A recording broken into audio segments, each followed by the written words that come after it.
Hello everyone, welcome to my রান্নার video. তো তোমরা লোক অনেকদিন পরে আইফোসি একটা রান্নার ব্লগ শেয়ার করতে। তো আমি কি রান্না করতেছি, কেমনে রান্না করতেছি অবশ্যই শেয়ার করুম। তোমরা সবাই ফুল ভিডিওটা দেখতে দাও। তো আজকে আমি রান্না করুম মুরগির ছাল আর মুরগির পা, যেটা কয়। তো তোমরা কে কে খাইতে পালাফো অবশ্যই কমেন্টে জানাইও। আমারও কিন্তু অনেকটা ফেভারিট, আর আমি জানি বেশিরভাগ মানুষের এটা ফেভারিট, বাট কেউ এটা লজ্জা পোস্ট করে না বা ভিডিও করে না। আমি অনেকের ভিডিও দেখছি, তো ভাবলাম আমিও একটু শেয়ার করি তোমরার লগে।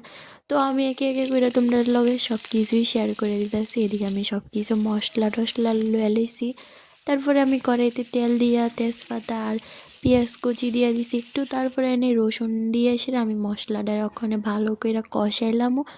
তো দেওয়া প্রায় আমার মোটামুটি কষানি হয়ে গেছে। তো আমি ওখানে আলু ডিরেও দিয়া দিয়েছি। তো আমি একটু আলু ডিরে ভালো করে বাইর জ্বালাইতেছি, তারপরে দিয়া দিব আমি সবগুলি মাংসরে। তখনই দিয়া ভালো করে নাড়াচাড়া কইরা ঢাইকা দিমু আমি। তো তোমরা লগে শেয়ার করতেছি, তোমরা দেখতে থাকো।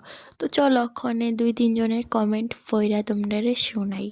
তো ফার্স্টে একটা দাদুভাই কমেন্ট করছে খুব ভালো রান্না হয়েছে রাতে। তো থ্যাংক ইউ। আরেকজন কমেন্ট করছে কবে জানি তোমার এই সুন্দর কমল হাতে রান্না খেতে পারি, তো অবশ্যই খাওয়ামো কোনো একদিন।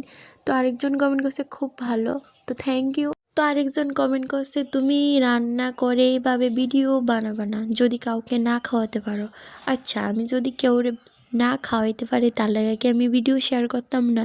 আমার কাজ হচ্ছে আমি ভিডিও শেয়ার করুম তোমরার লগে, এটা আবার কি কথা হইল?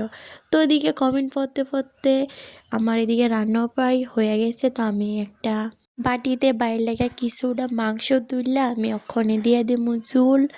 তো তোমরা দেখতে থাকো, আর কীরকম হয়েছে অবশ্যই কমেন্টে জানাইও। তো এদিকে আমি একটু ঝোল দেওয়া দিছি, তারপরে আমি একটু গুঁড়া মশলা দিয়ে ওখানে আমি নামাই নিয়েছি। তো আজকের মাংসর কালারটা কীরকম হয়েছে অবশ্যই কমেন্টে জানাইবা। তো আজকের মতো ব্লগটা এইটুকুই। সবাইকে টাটা।